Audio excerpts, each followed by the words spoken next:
On our item number 6, SB 546, Senator Leno, who is on his way and will be with us shortly.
Senator Leonard, come on up. Sure.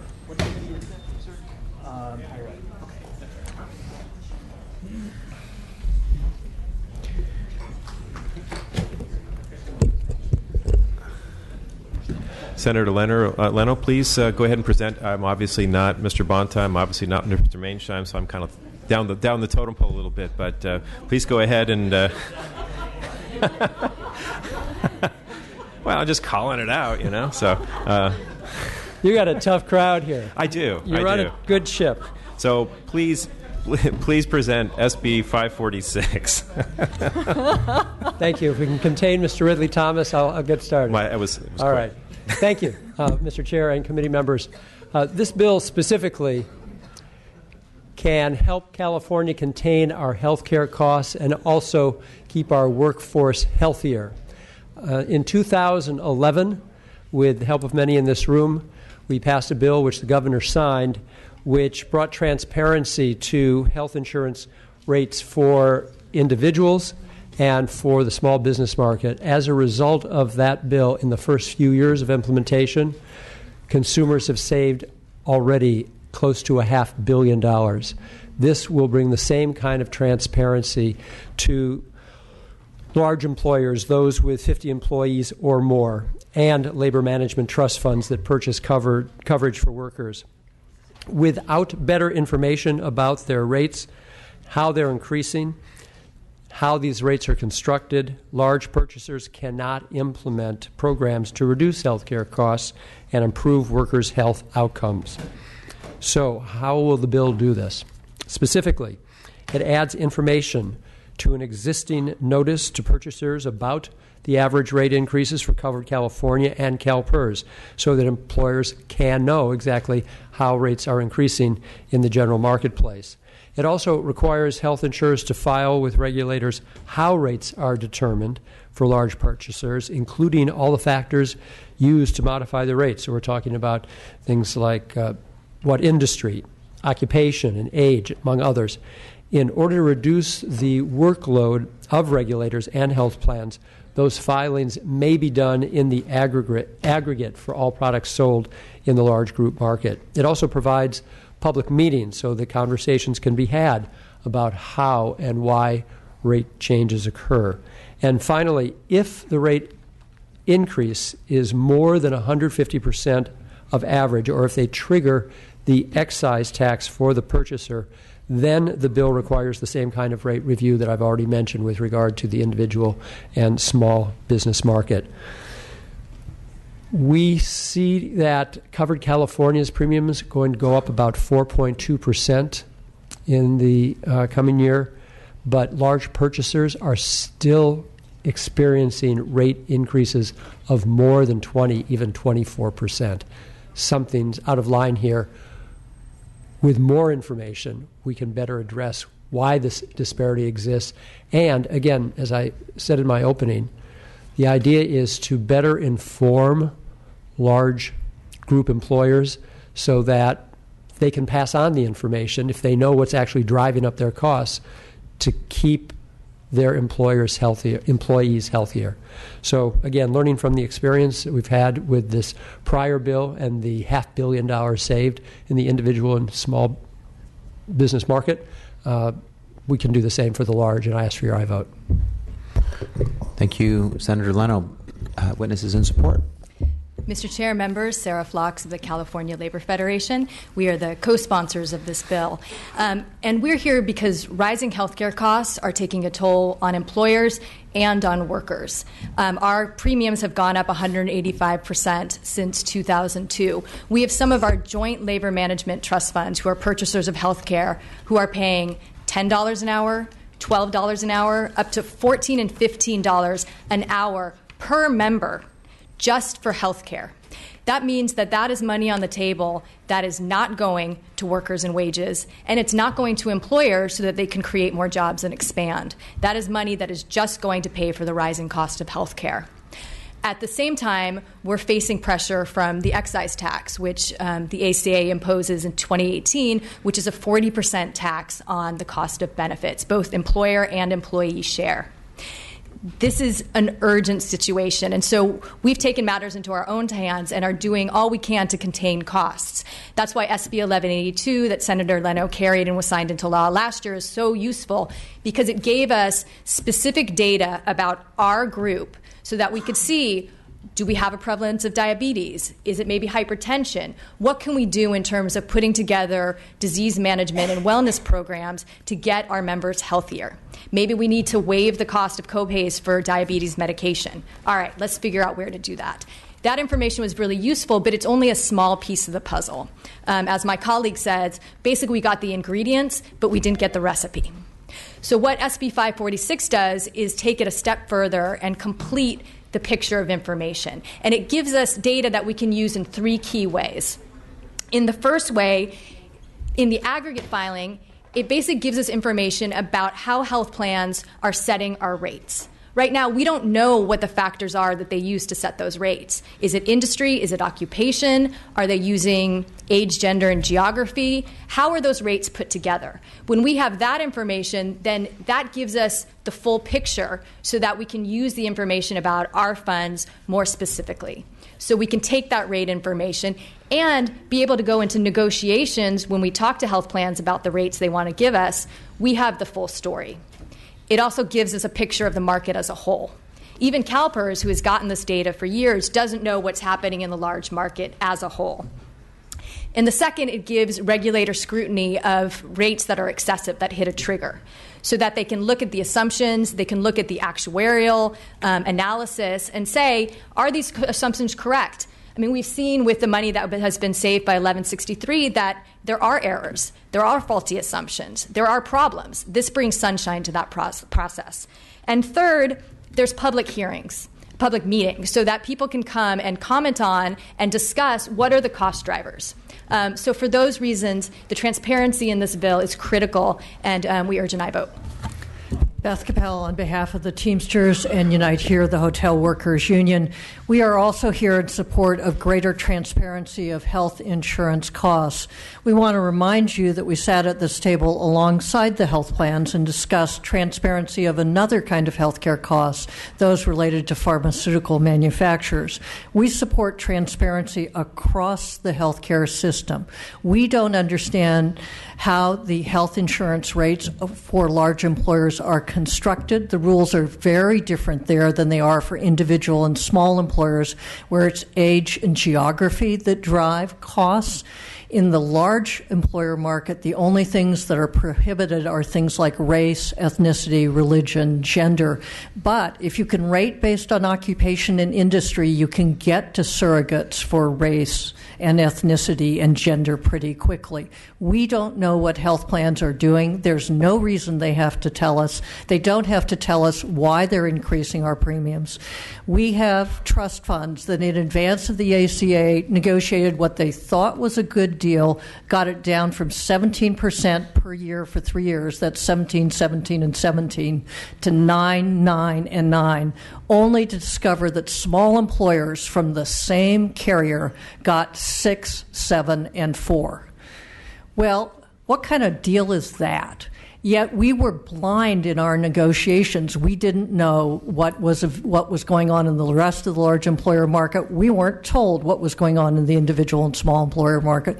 This will now let every purchaser know what's the rate increase for Covered California, what's the rate increase for CalPERS, and during the 60-day review period, if a large purchaser, whether it's a union trust fund or a corporation like UPS that supported the bill today, if we can agree on a lower rate, they can amend the rate filing without renoticing the rate filing and get a lower rate. Similarly, if the regulator finds the rate is unreasonable, we have the bargaining power to say to that insurer, to that health plan, no, we won't pay an unreasonable rate. We want it to be what the regulator said was reasonable.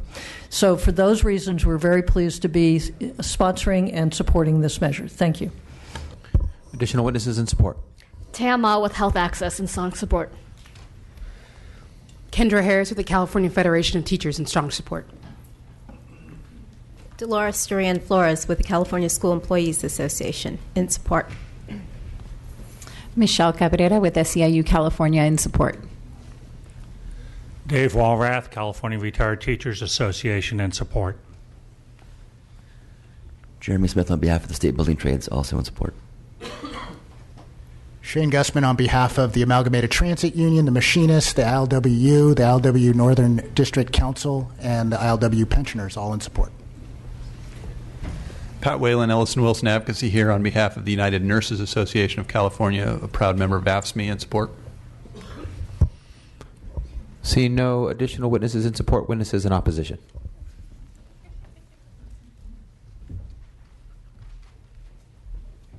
Good afternoon.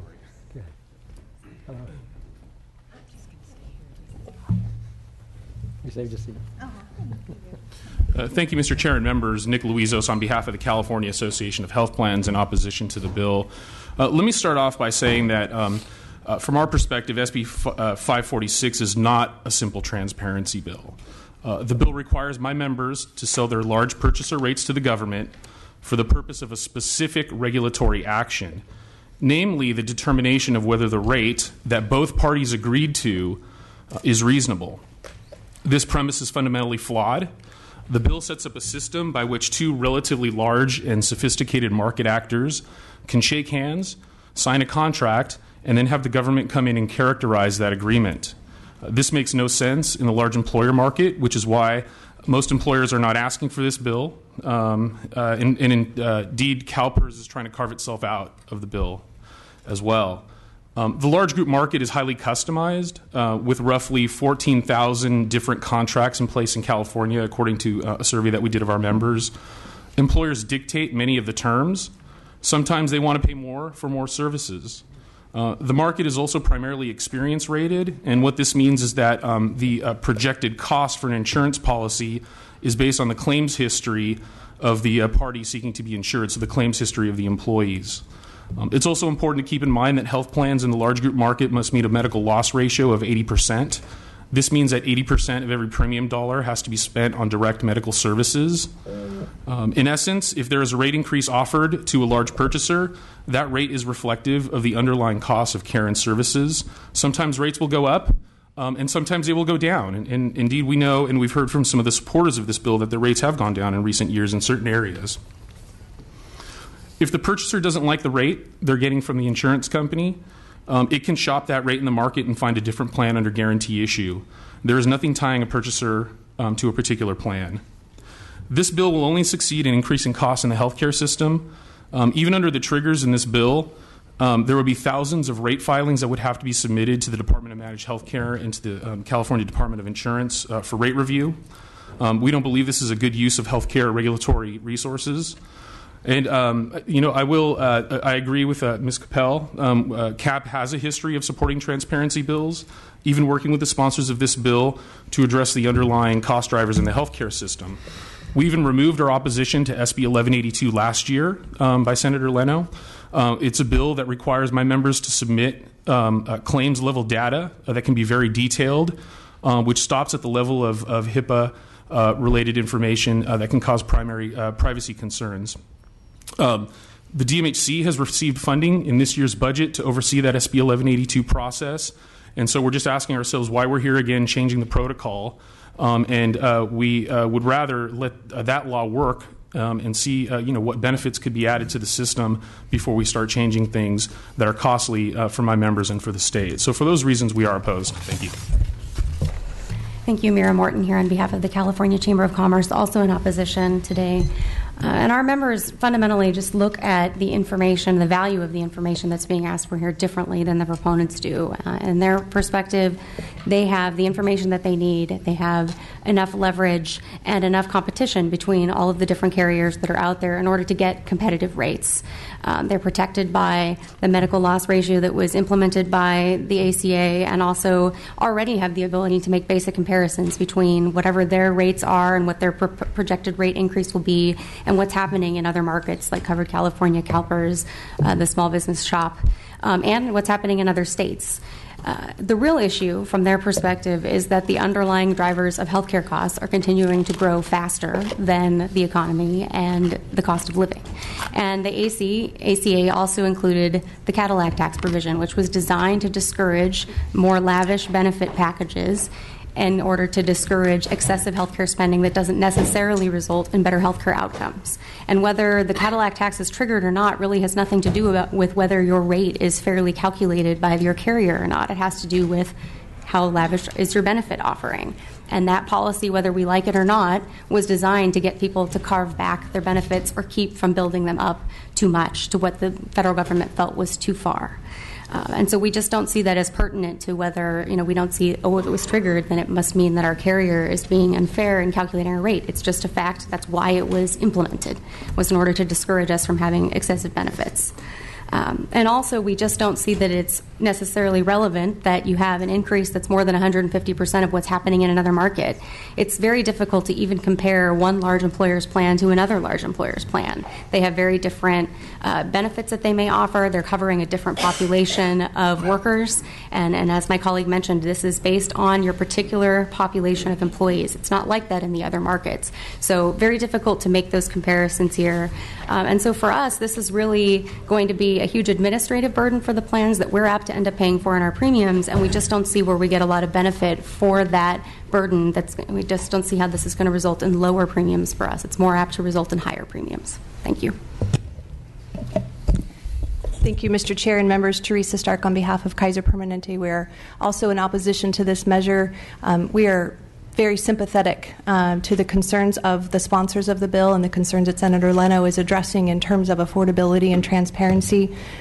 We value our large group customers, our labor trust customers. We work very, very hard to be transparent with them and are more transparent every day, and are working hard to be prepared to meet the requirements of SB 1182 and provide I'm going to have to ask you to wrap. I think you're over your time collectively. We are in opposition to the bill, and we'd like to work with them on the excise tax in particular and the problems that will result from that. Thank you. Thank you. Additional witnesses in opposition. Stephanie Watkins on behalf of the Association of California Life and Health Insurance Companies, also opposed. Julie Broyles on behalf of the California Association of Health Underwriters, also opposed.